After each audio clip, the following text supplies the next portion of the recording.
Hello. Today we'll be discussing a new chapter in part 2 physics, that's thermal properties of matter. Alright, we'll be discussing concepts like heat, temperature, then expansion, stress, and related things. Okay, modes of heat transfer and all of that. So let's talk about heat. How do we define heat? Heat is a form of energy. You cannot see heat, you can feel heat, and it is an energy which transfers from a hot body to a cold object. So if you keep a cold object and a hot object closer to each other, like for example, let's say boiling water and ice for that matter, right? So after some time, you see that the ice starts melting and the boiling water's temperature has got reduced. Okay, and this happens till both of them are at the same temperature. Correct. So I can also say that whenever a body is hot and there is a cold body, what do you mean by hot as such? There is more heat in it. Correct. Hot means there is more heat in it, and cold means there is less energy. Which kind of energy? Heat energy.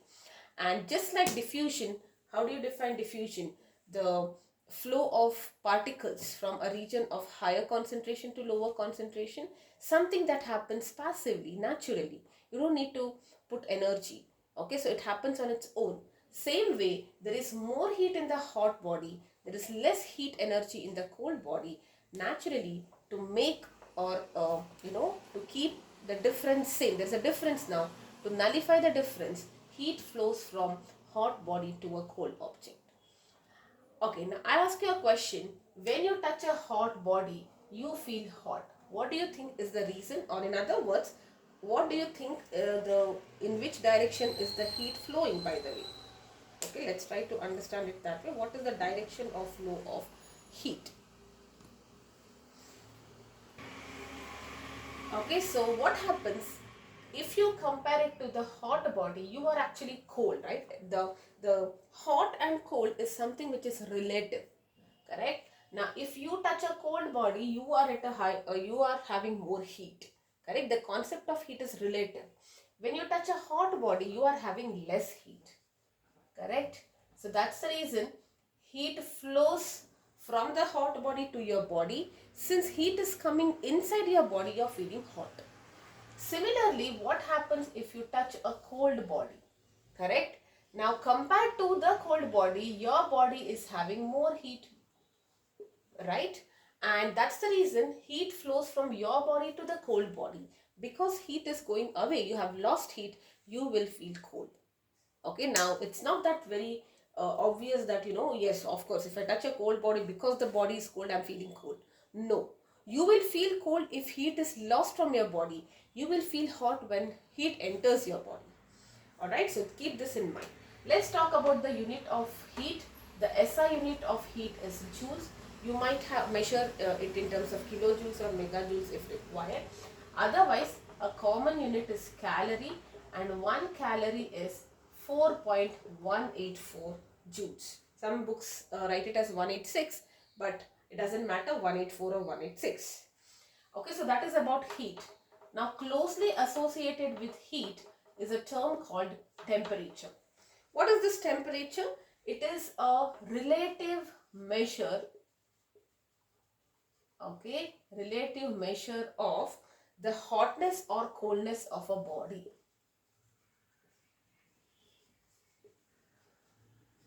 Now, people get confused. If I say, how do we measure heat? What is the unit of heat? You will say joules and calories. I say I have so much calories in my body. I have so many joules of heat energy. And joule is just a very generic term or generic unit for measurement of energy in general. And since heat is a measure of energy, we can also measure heat in the terms of joules. So if somebody has more joules of heat energy, that means the body is hot. We know that, right? And now this might be confusing if I say measure of hotness. What is the meaning of this? If heat is measured in joules, then what is temperature? Correct? So it is a relative measure of hotness. Now, a hot body will definitely have more heat, right? So that is how heat is measured. But relatively, if you want to measure or indicate hotness, we use a property which decides the direction of flow. Correct? Instead of always saying more heat to less heat and all that, we can define some scale to it. Correct? And that relative measure is what we call as temperature. It is the property which decides the direction of flow of heat. And flow of heat always happens from an object of higher temperature to an object of lower temperature till the temperature becomes same. So heat is a form of energy which is transferred between two systems, right? Now, why there is a transfer of heat? First of all, there is transfer of heat because the two objects are at two different temperatures. Correct? So I try to say an object which is hotter, it obviously will have comparatively, right? Will have a more temperature. It has more heat energy, that's correct. And also it will be at a higher temperature.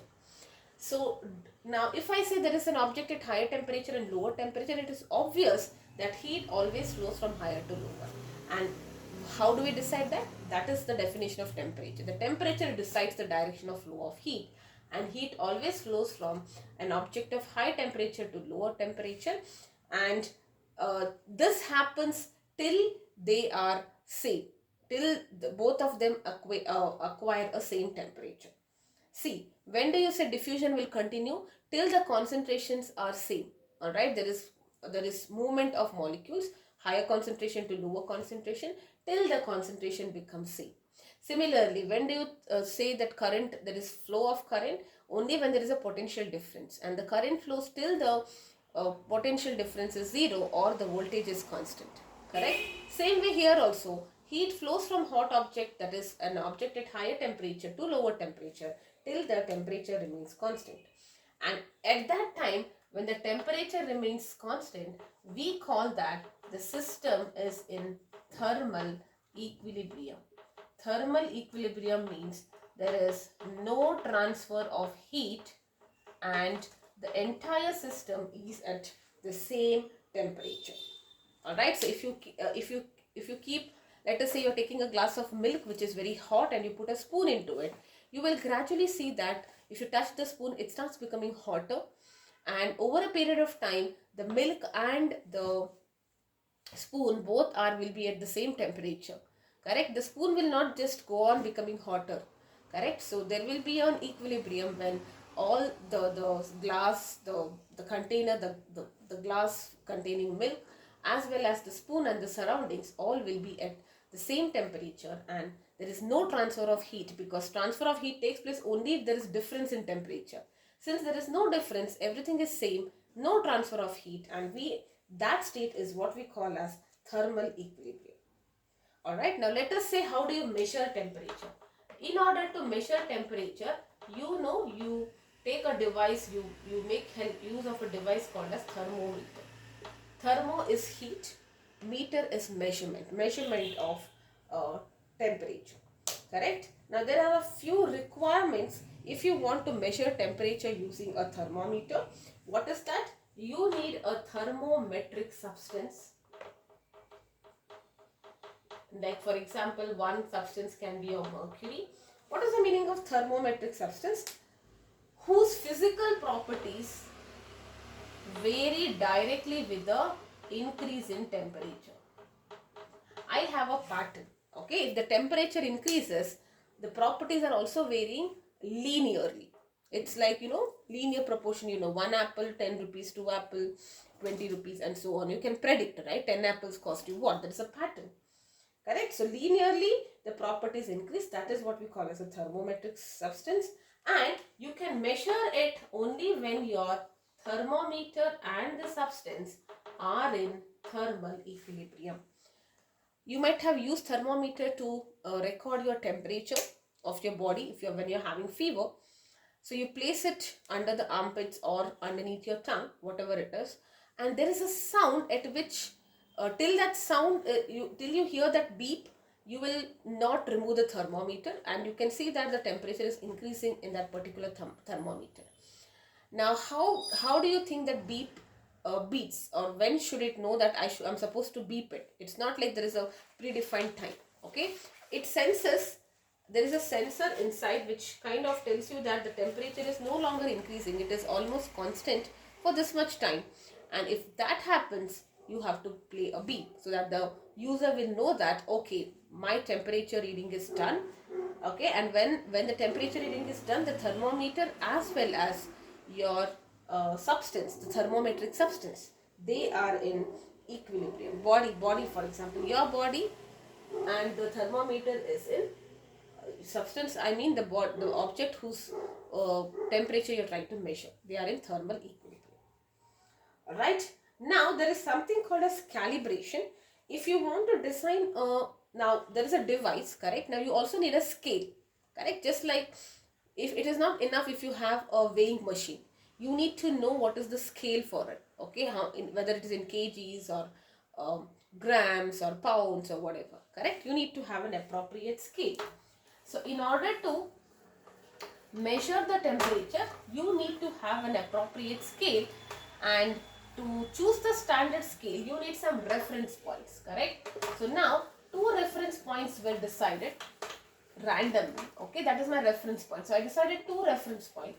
Now that doesn't mean the reference point refers to low and high, the least and maximum. It is some two easy to understand reference points. Alright, now when you say reference, it can be anything. It has nothing to do with min and max. Alright, so you define two reference points, okay, to measure the scale, to set a standard scale. Now there is one point which is called as the ice point. There is a lower fixed point which is also called as the LFP, or it is also called as the ice point. What is this ice point? It is that temperature at which pure water freezes and a standard pressure. Okay, so at that temperature, pure water freezes at standard temperature. Alright, and the second reference point is what we took as upper fixed point, or UFP, which is also called as the steam point. And what was that steam point? The temperature at which pure water boils at standard temperature. Alright, now they are given some arbitrary values, and the interval between them, I give some values to this, and the interval between them is divided into some number of equal parts. Each part is what we call as a degree. Alright, so let's try to get this in a while. Alright, so maybe I can do that part also now, but before that you need to know about gas laws. Alright, so then we will come to this point. So let's now talk about ideal gas equation and the gas laws. So if you are talking about any gas, all gases which are at a lower density, okay, lower density means what? It is not crowded, there is optimal spacing, and such a gas is what we call as an ideal gas. You will study more of ideal gas in the KTG. Alright, but at this stage, visualize ideal gas to be a gas which is having a low density, there is optimal spacing, and it is perfectly elastic, the molecules and all of that. Alright, now they show the same expansion, and therefore the gas thermometer, if you have a thermometer wherein you can use a gas, then a gas thermometer will give the same reading irrespective of the gas. That means for all gases, provided the gas is at a lower density. Okay, so if I take any gas at lower density, and if I use that in designing a thermometer which we call as gas thermometer, they expand by the same amount. For different temperatures, they expand at same amount. Let us take gas A, it also expands this much. The same amount gas B also expands, gas C also expands at the same temperature, and therefore since they expand by the same amount, they will have the same reading. And this is not the case in liquids. Unlike liquids which will have different expansion, Okay, different expansion for different liquids. If you take water, it will expand differently. Let us say at 5 degrees. From 5 to 10, water expands in a different way, mercury expands in a different way, alcohol expands in a different way. So the readings will not be the same. But that is one advantage of using a gas thermometer. So I can also say gas thermometer is an ideal thermometer, because irrespective of the gas used for a given temperature, they expand by similar amount, or they have the same expansion, because of which they will give you the same reading. Now, if you want to describe the behavior of gases, we use terms like pressure, volume and temperature. These are what we call as state variables. You studied in thermodynamics. Okay, and the first law is what we call as the Boyle's law. Okay, Boyle's law, I'll give you a shortcut to remember this. It says that at constant temperature, pressure is inversely proportional to volume, or PV is equal to constant, or in other words, P1 V1 is P2 V2.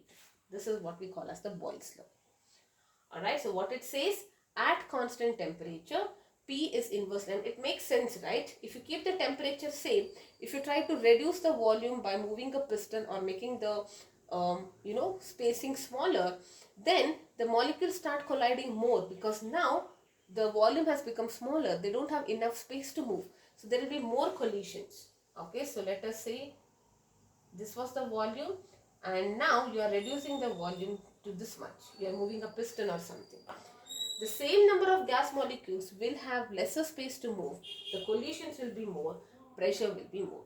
So that is why P is inversely proportional to volume, provided your temperature is constant. So I can also write this as PV is equal to constant. This constant is what we call as the Boyle's constant, or P1 V1 is equal to P2 V2. That means I change the pressure or I change the volume. The product of pressure and volume at constant temperature is constant. If pressure changes, volume will also change, reduced by the same amount, so that this product becomes constant. Okay, that is Boyle's law. Now let us talk about Charles' law.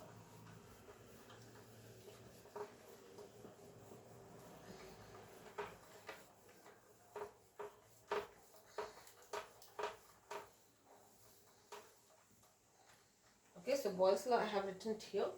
Second one is the Charles' law. And what is Charles' law telling you? At constant pressure, okay, volume is directly proportional to temperature. If temperature increases, volume will also increase, provided pressure is constant. Or in other words, whenever things are in direct proportion, if you bring T here, V by T is constant, or V1 T2 is, okay, V1 by T1 is equal to V2 by T2. You know, and whenever things are in direct proportion, ratio is constant, inverse proportion, their product is constant. You know that. Now, how do you feel it? Let's try to say. Okay, so I have a situation where there is some gases, and now I am trying to increase the temperature, correct? You have to heat it. When you start heating, what will happen? There is more collision, because the particles would have gained kinetic energy from because of heat. They start moving faster, and when they start moving faster, pressure will increase, correct? So typically, as temperature increases, pressure increases, but I cannot afford to increase the pressure, because the condition says that the pressure should be constant. To keep it constant, I increase the volume. Alright, so if you have to maintain the same pressure, since pressure is increasing, I have to reduce it. To reduce it, I increase the volume. That's the reason V1 by T1 is equal to V2 by T2 is equal to V by T, which is a constant. Now, if I club these two, can I say PV by T is constant? Because this is V by T and this is P into V. PV by T is constant, or PV by T is nRT. Some books use it as mu RT. Okay, so mu R, sorry, T after when you cross multiply. Okay, so or PV is equal to nRT. This is what we call as the ideal gas equation. Okay, The product of pressure and volume is nothing but N. What is this N? Number of moles. T is the temperature in Kelvin. R is what we call as the gas constant, whose value is 8.31 joules per mole per Kelvin. What will be N? What will be R? This will go down, this will go down, right? P into V, if you have done in thermodynamics, this is nothing but work done. Or you can also try to get the units and see that it is joules. So R is joules per mole per Kelvin. Okay, so that's the unit of R. Now for different systems you have a different units, but we will talk about that in numericals. In SI unit its value is 8.31 joule per mole per Kelvin. Alright. Now if you draw, now how do you remember this easily? Let me first talk about that as well.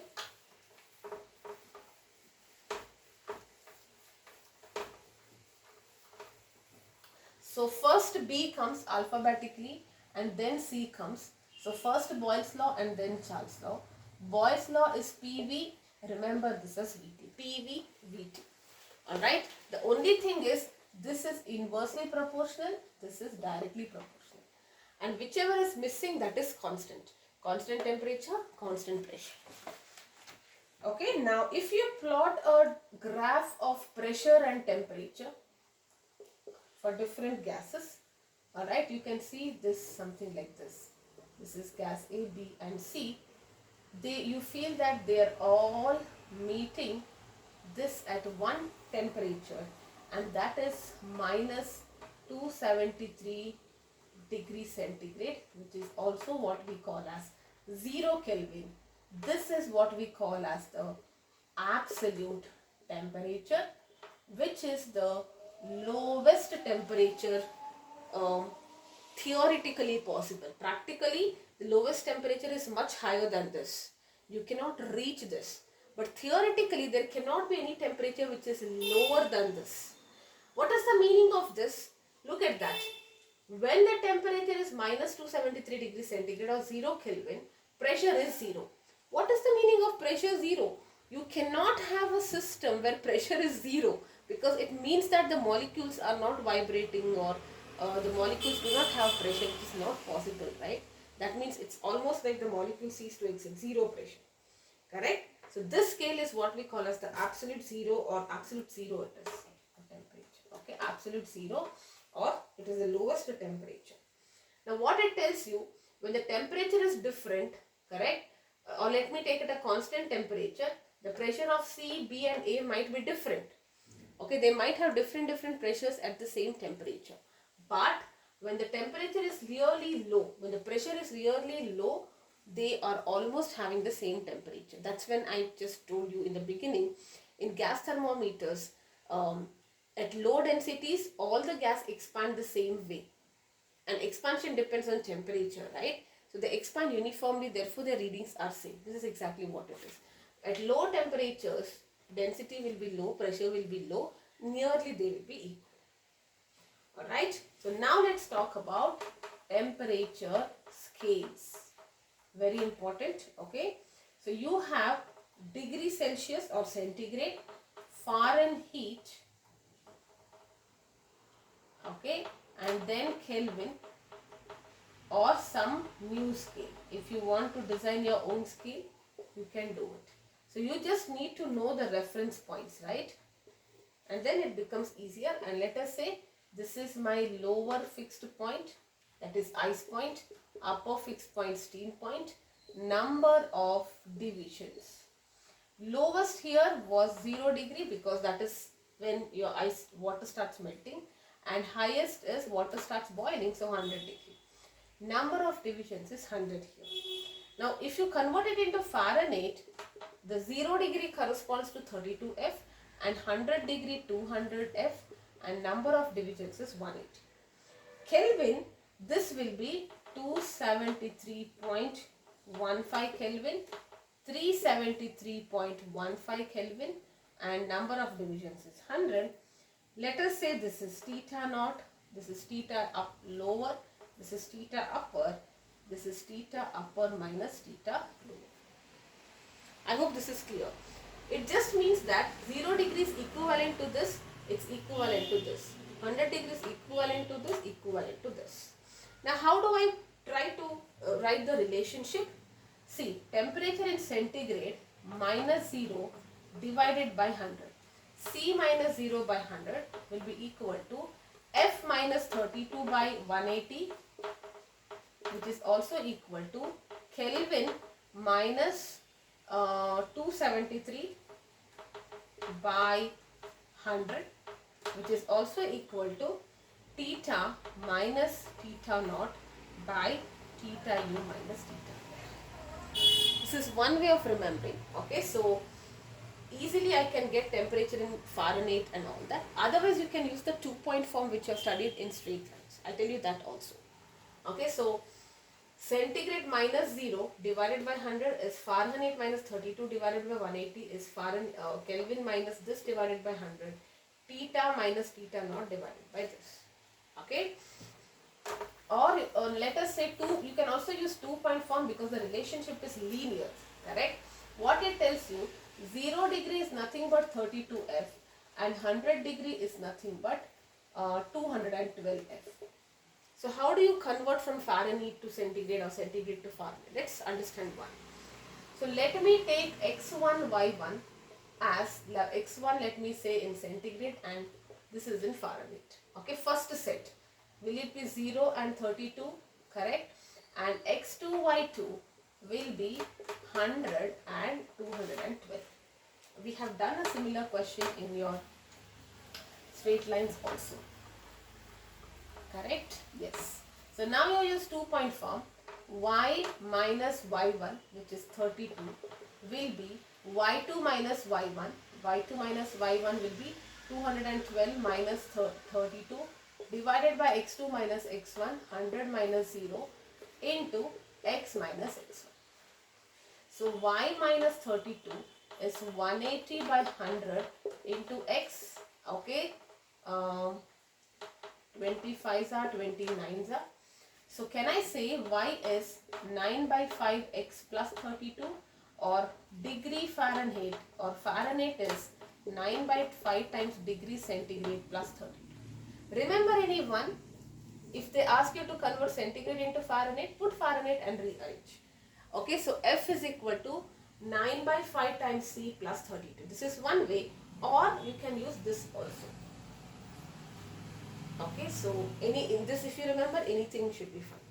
It's the same thing. If you do it, if you try to rearrange for F, you will get the same equation anyways. So this is the short way of learning. Okay, but sometimes when you want to derive a new scale, this becomes handier. Okay, so both you need to know. Alright, now there is a graph here. Oh, okay, and Kelvin. In Kelvin, the temperature is degree centigrade plus 273. Correct? Because 0 degree is 273, 100 degree is 373.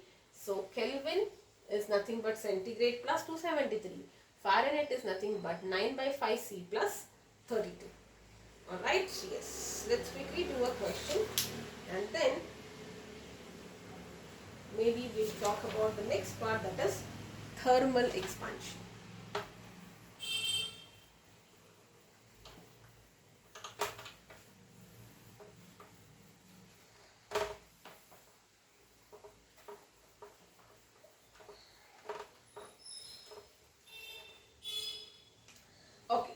Fundamental interval, that is the number of division between lower and upper fixed point on two scales. Now there are two scales, x and y.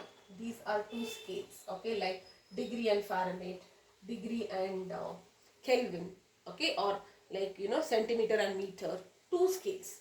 Alright, the fundamental divisions are, that means the number of divisions basically are 50 here and 100 here, okay. And the ice point on both the scales, lower fixed point on both the scale is 0, 0. 0 degree, 0 degree. Okay. If the temperature on the x scale is 15 degree, what is the corresponding temperature on the y scale? Okay. Now basically here I cannot talk about Fahrenheit as such. I cannot use that 9 by 5 because Fahrenheit is not given. So what will I do? you can put a chart like this, right? So this is my x scale, this is my y scale. This is 0, 0, the lower fixed point. Upper fixed point, I don't know. Let me not talk about it. The current temperature is 15 on the x scale. I need to find this. There are 50 divisions and there are 100 divisions. Correct? Similar to the table. So x minus 0 by 50 should be y minus 0 by 100. Correct? So this is what I get. So let us try to solve this. This is x by 50. I told you x minus 0 by 50, y minus 0 by 100 will be y by 100. 51s are 52s are. X is y by 2. And when x is 15, what will be y? Y will be 30.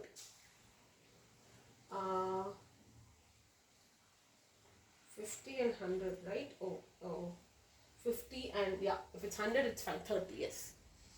Alright, so that is what it is. Alright, so now if the LFP were different, then you will put different things here. So this is how you can derive the relationship between any two scales. So you write the scale, write whatever is given, LFP or UFP, and write whatever is supposed to be found, write the number of divisions. Okay, this minus this by 50 is this minus this by 100. You try to get the relation and then put the 1. Okay, so I hope this is clear.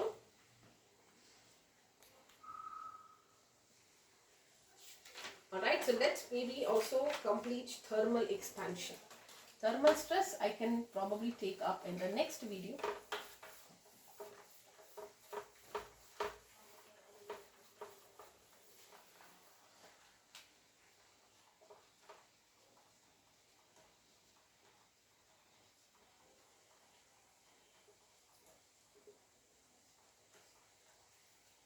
Now, you might have commonly observed this phenomenon that during summer, the electric cable sats down, correct? And if you have a tight bottle lid, you cannot open the lid of the bottle. It's very, very tight. You can easily loosen it by passing or making a boiling water run over it. Alright? The thing is, most substance, they expand on heating and they also contract on cooling, which means this expansion is not something which is permanent, correct? So if there is more heat given to the system, it will expand, and if you withdraw heat, if you are not withdrawing, you are maintaining it, it will be in the same state. But if you allow it to cool down, then it will contract. And this is seen in so many use cases, right? The railway tracks, railway tracks are like this. You see there is a gap here, small gaps which will not cause accident. The thing is, during summer there is expansion. The tubes will expand and it will fill the gaps. Correct? How do they fix the rim into a what is that, bullock cart wheel? Okay, so we have a question, we will do that. Similarly, how you fix the cable depends on the season. Correct? If you are fixing it in summer season, the temperature is very, very hot. You cannot make it, if you're making it tight, then it will contract, right? And then it might collapse. During winter it will contract. So you are making it a little loose if you are fixing this cable in summer, so that when winter comes it will be tight. On the other hand, if you are trying to fix the cable in the winter season, you kind of keep it tight so that in summer it can little bit sag. Okay, so all these things are is what you see, the expansion property of objects with respect to heat. And we know that heat, when you expand, it will start heating. If you heat, it will start expanding, and if you cool, it will contract. The reason is because of the change in the average separation. Now what is happening when you heat? Look at it, this will be the atoms. They will try to, the distance will be slightly more. This average separation increases when you heat it, and that's the reason it expands. Alright, because they start vibrating, they are stretched a little bit, and the separation increases, because of which there is expansion. Alright, now the increase in the dimension. What is this thermal expansion definition? Increase in the expansion of increase in the dimension, let us. Increase in expansion doesn't make sense, right? Increase in dimensions of a body because of increase in temperature is what we call as thermal expansion. Thermal is heat. Okay, so heat is nothing but increase in temperature, right? The body is becoming more and more hot.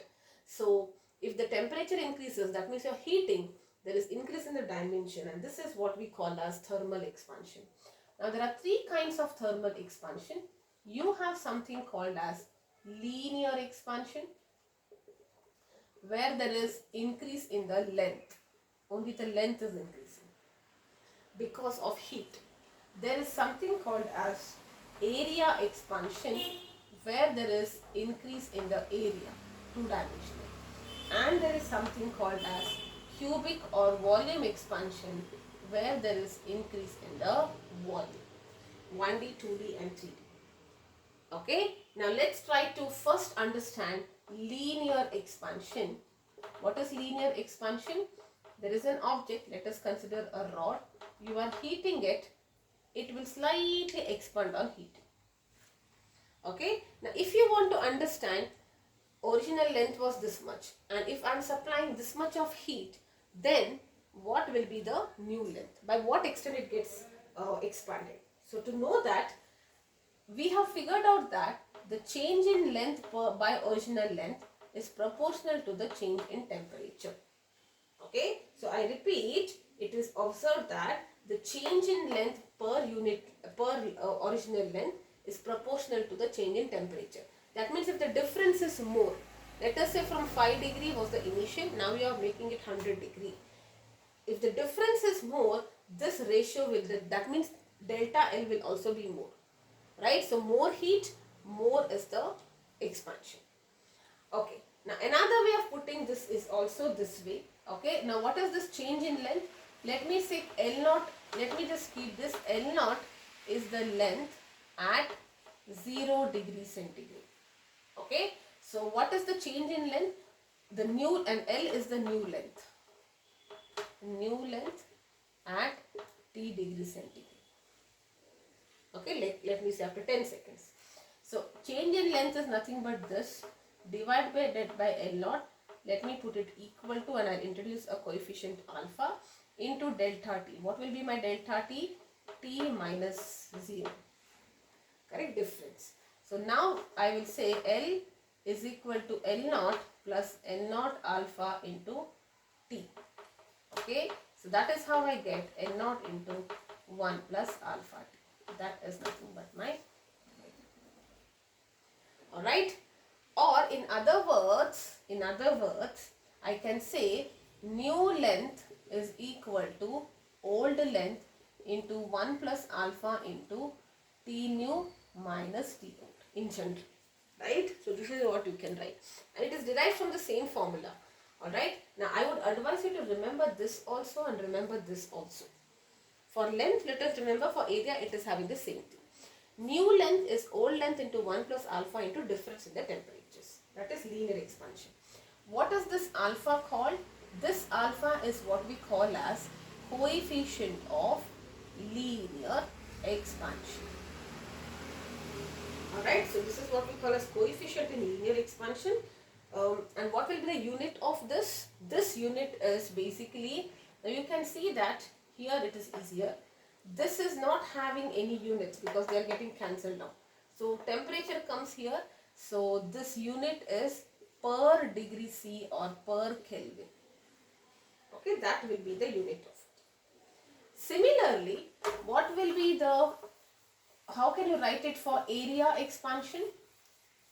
If you heat it two-dimensionally, how will it be changed, right? So area expansion will be delta A by A proportional to delta T, or delta A by A will be beta into delta T, where beta is what we call as coefficient of area expansion, whose unit is also per degree centigrade or Kelvin.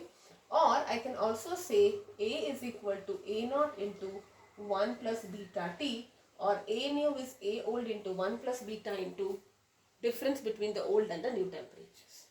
Correct? Similarly, volume expansion will be delta V by V proportional to delta T. Delta V by V is equal to gamma into delta T, where gamma is the coefficient of cubic or volume expansion. And how can you write?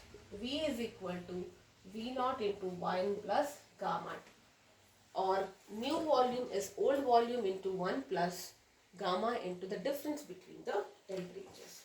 And there is a relationship which you need to know. Alpha is to beta is to gamma is 1 is to 2 is to 3, which means beta is 2 times alpha and gamma is 3 times alpha. Okay, so this is for an isotropic material, which means its properties will be unchanged in all the if you talk about any directions. Alright, so that's the meaning of isotropic. Alright, so this is what you need to know. The formulas, remember it for 1, L is equal to L naught into 1 plus alpha T. A will be A naught into 1 plus beta T, and what is that? V is equal to V naught into 1 plus gamma T. Now also let's understand variation of gamma, that is coefficient of cubic expansion with the temperature. If you plot a graph of temperature versus gamma, you see that it is something like this. Okay, so what you see now, coefficient, that is a constant, right? So technically it should not be dependent on temperature. It should be a property of a substance. But this gamma is only constant at a higher temperature.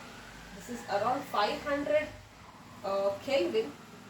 It is constant, but at lower temperature it is varying non-linear, correct? So gamma definitely depends on temperature. Though we say it is coefficient, it depends on temperature.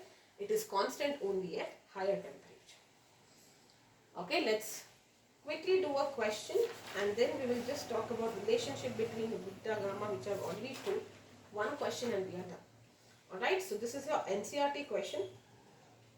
A blacksmith fixes an iron ring. So there is a blacksmith. He fixes an iron ring on the rim of the wooden wheel. Okay, now this is a very practical of a bullock cart. So you have a wooden wheel, right? So this is how the wooden wheel looks. You have to fix an iron ring inside like this to give it support. Okay, so this is the iron ring which needs to be fixed. Okay, the diameters of the rim. So diameter of the wheel is 5.243 and the diameter of the ring is 5.231 at 27 degrees centigrade. To what temperature should the ring be heated? So you want to find the temperature at which is to be heated, okay, so that the ring fits into the ring. So that the ring, this is an NCERT question, worked example, fits into the wheel or the rim of the wheel. What is the meaning of it? See, the wheel is having a greater diameter, right? So this is 2.4 and this is having a slightly smaller diameter ring. So if you just place it, it will not fix properly, correct? It is like a little loose. So you try to heat it from inside so that it expands, and when it expands it will perfectly fit. So to what temperature you should heat it? That's the question. Alright. So best thing is I can write it like this. L wheel is, which is greater, you write that first, wheel is greater, is L into L into the ring into 1 plus, this is lengthwise, right? So alpha, now alpha I think is given to you, alpha is given, okay? So alpha is 1.2 into 10 power minus 5 Kelvin. Okay, so 1 into temperature difference, T new minus T old, which is 27. Now, if you want to convert it into Kelvin, you can do, your answer will be in Kelvin, otherwise it will be in degree centigrade, it doesn't matter. Alright, so this is 5.243 minus equal to 5.231 into 1 plus alpha, 1.2 into 10 power minus 5, T new minus 27. Okay, now you just have to simplify this, bring this side, or do whatever. One variable you will simplify. You should get T2 as 218 degrees centigrade. Okay, so this is how you solve these type of questions. Alright, so I'll take up one more numerical and then we can do the relationship and we are done.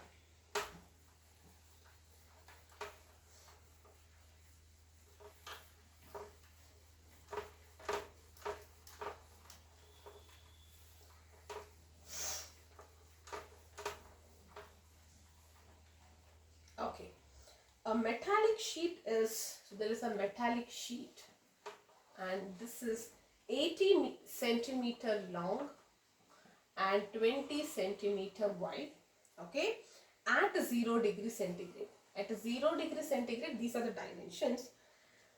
Now they are given you that the area of surface increases by, okay, increases by 5.6 centimeters square. Find the coefficient of superficial expansion. That means you have to find beta. Alright. Final temperature is given to you. Temperature is 70 degrees centigrade. At 70 degrees centigrade, the area is increasing by. Now look at that. If you think you can use this, okay, this is also fine.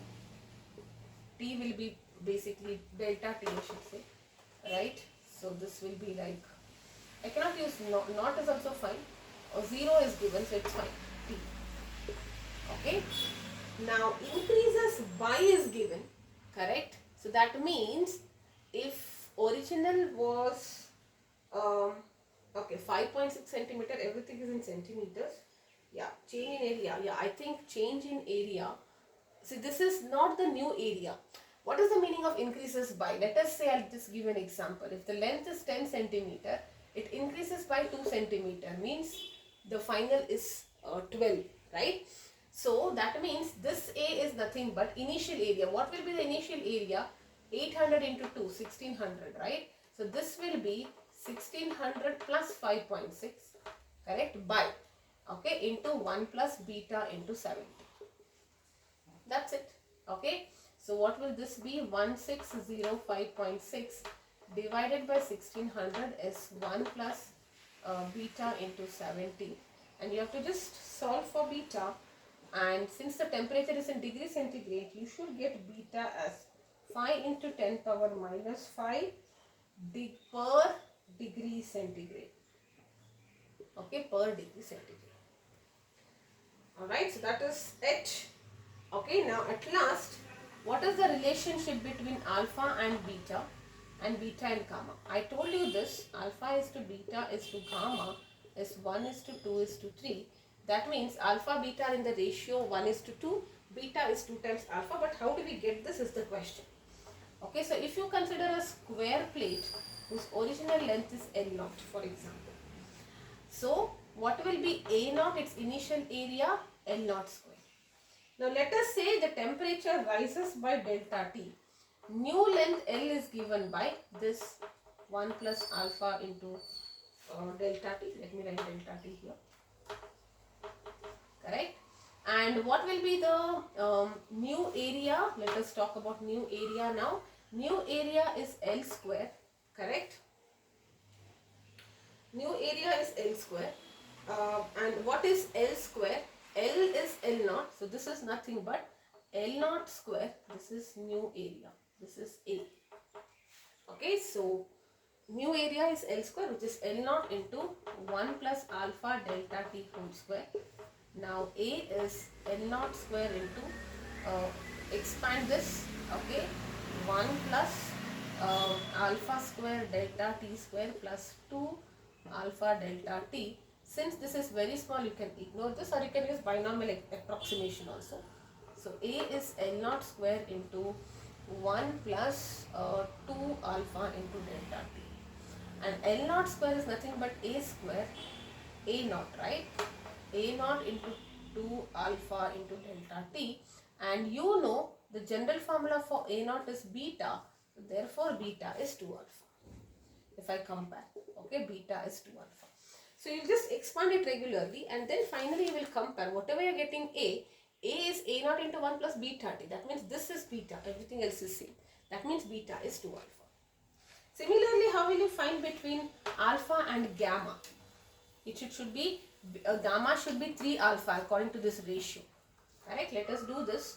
Same thing. Okay, alpha and gamma. Okay, L naught. So L naught is the initial dimension. Volume V naught will be L naught cube. And V is the new volume after delta T. Correct? So V will, let us first write L. L will be L naught into 1 plus alpha T delta T. And this is L. So what will be V? V is L cube, correct? So it is L naught cube into 1 plus alpha T whole cube. Binomial expression, this will come inside. So V is L cube, which is L naught cube into 1 plus 3 alpha into delta T. And L naught cube is nothing but V naught cube. So you get V naught as gamma T. And now if you compare, you will get gamma as 3 alpha. So beta is 2 alpha, gamma is 3 alpha. Or you remember it in the ratio. Alright, so yes. Okay, so these are some of the topics. In the next videos, we'll be talking about thermal stress, anomalous properties, and then we will start with the concept of specific heat capacity, molar heat capacity. Something that you have already studied in thermodynamics, but let us understand it from the physics perspective. Alright, yes, bye-bye for now.